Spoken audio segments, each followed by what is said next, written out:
झट से ये बताइए कि धुरंधर गल्फ में बैंड क्यों थी? गल्फ के रूट से इंडिया में पैसा आता था, या गल्फ के रूट से इंडिया में टेररिज्म एक्सपोर्ट होता था। ये बात उनके ऊपर एक ब्लेम गेम की तरह है कि इंडिया वाले ओपनली बोल रहे हैं कि कतर के थ्रू इंडिया में पैसा आता था। फिर आप मुझे मूवी खुलवा रहे हो, मत खुलवाओ लोगों के लिए ये। इट्स हाँ छोटा सा स्पॉइलर हाँ अलर्ट। हाँ, ये स्पॉइलर है। मतलब है कुछ, देयर इज अ गल्फ हाँ, रोल इन। बहुत ओपन सीक्रेट है ना ये, कि जितने भी देश में पैसे के ट्रांजैक्शंस हुए हैं वो वाया यूएई, कतर, इस तरह के रूट से चल करके हुए हैं। ओके, बट गल्फ गवर्नमेंट्स ने बैन क्यों करा? कौन खुद की बेइज्जती सुनेगा भाई? ओके। कोई ये कह रहे हो आप किसी को कि देश में, इंडिया में अगर टेररिज्म फैलाना है, UAE is the route, Dubai के थ्रू पैसे पहुंचाएगा पाकिस्तान, ये बात ओपनली अगर आप बोलने लगोगे, फिल्म में दिखाने लगोगे, लोगों के दिमाग में बसा दोगे कि यहाँ से पाकिस्तानी पैसे पहुंचाते हैं। आप ऐसे समझो, दुबई में पाकिस्तानी और इंडियंस खूब रहते हैं। अब उनको ये बात पता है कि यहाँ से ये ट्रांजेक्शन हो रहा है, अब ये ओपन सीक्रेट है, गलत हो जाएगा ना। Bad PR. ओके। मेरे ख्याल से ऑपरेशन सिंदूर के बाद सऊदी अरेबिया और पाकिस्तान के बीच एक ट्रीटी साइन हुई है for military protection, I believe. यानी कि अगर दोनों में से किसी भी देश पे किसी का भी हमला हुआ तो दूसरा देश उनको सपोर्ट करेगा। कुछ कहना चाहोगे इसके बारे में? मेरी नज़र में ये टूट भी चुकी है। ओके। आपकी ऑडियंस के लिए हम इसमें ऐड कर देते हैं कि इन्होंने इस तरह से किया जब इजराइल ने कतर के ऊपर गोला गिरा दिया। मैं कंटेक्स्ट देता हूँ। ईरान इजराइल वॉर जब चल रहा था कुछ समय पहले, उस समय कतर में हमास के कुछ आतंकी आकर छुप गए। हमास गाजा पट्टी से निकल कर आए। इजराइलियों ने उन्हें टारगेट करने के लिए कि कतर में छिपे हुए गोला चला दिया। कतर का कहना था कि वो हमास के रिप्रेजेंटेटिव थे। अमेरिका के कहने पर इजरायली लोगों से बातचीत करने कतर आए थे। हमसे बिना पूछे हमारे देश में गोला गिरा के दूसरे देश के आदमी को मार दिया। कतर इस बात से ऑफेंड हो गया। कतर जो है ना, वो मिडिल ईस्ट का आर्बिट्रेटर है, मतलब वो जगह है जहां पर समझौते होते हैं। उसने अमेरिका से एक अलग तरह की पावर पाई है ना, कि तथास्तु बेटा जियो, तुम अब तुम मध्यस्थता ही करोगे, पंच बना दिया उसे।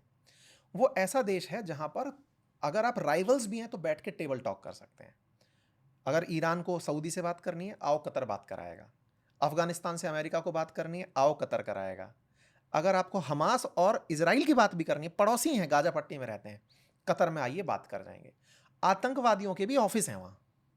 कतर कहता है कि मैं सबको मौका देता हूं अपनी बात रखने का। अमेरिका ने उसे विशेष पावर दी क्योंकि अमेरिका को लगता था कोई तो जगह हो जहां जाके बात की जा सके। इसी के चलते कतर में अमेरिका ने अपना बहुत बड़ा एक बेस बनाया हुआ है, मिलिट्री बेस, जहां पर अमेरिकी फोर्सेस पूरे टाइम रहती हैं। अमेरिकी फोर्सेस का होना कतर की सुरक्षा के लिए एक बहुत बड़ा शील्ड है कि अमेरिका का प्रोटेक्शन है साहब इसको। इजराइल उस प्रोटेक्शन की परवाह किए बगैर भी उस पर गोला दाग देता है। तब कतर को बहुत ज़्यादा छटपटाहट होती है। वर्ल्ड के जितने भी मुस्लिम देश हैं सबको इकट्ठा करता है और अमेरिका पहुंच जाता है कि सर ये क्या तरीका है, आपके होते हुए मुझ पर हमला कोई कैसे कर सकता है। अमेरिका ने नेतन्याहू को बुलाया, आओ साहब ये क्या कर दिया आपने। बोले सर ये हमास को बिठाते हैं अपने पास, मैंने इसलिए कर दिया। बोले यार हमारा संरक्षण प्राप्त है फिर भी तुम इसको मार दे रहे हो, मतलब इसको तो हमने कहा था कि तुम्हारे ऊपर कोई हमला नहीं करेगा। बोले सर सॉरी गलती हो गई, आगे से नहीं करूंगा। तो ट्रंप ने नेतन्याहू को बिठाकर सॉरी बुलवाया, पब्लिक रिकॉर्ड है ये। सॉरी बोला कि सॉरी भाई गलती हो गई, फोन करके बोला गया ये साहब गलती हो गई। अच्छा, सऊदी देखा कि यार ये दोनों लोग तो मिलकर के गेम बजा रहे हैं।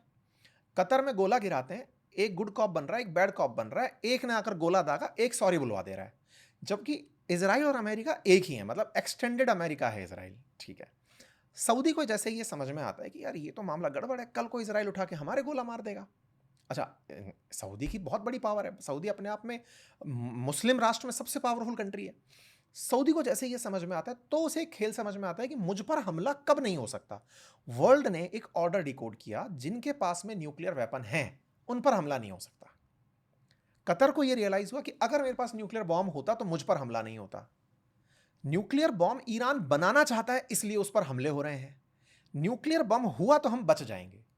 पाकिस्तान इन मुस्लिम राष्ट्रों में इकलौता देश है जिसके पास न्यूक्लियर बॉम्ब है।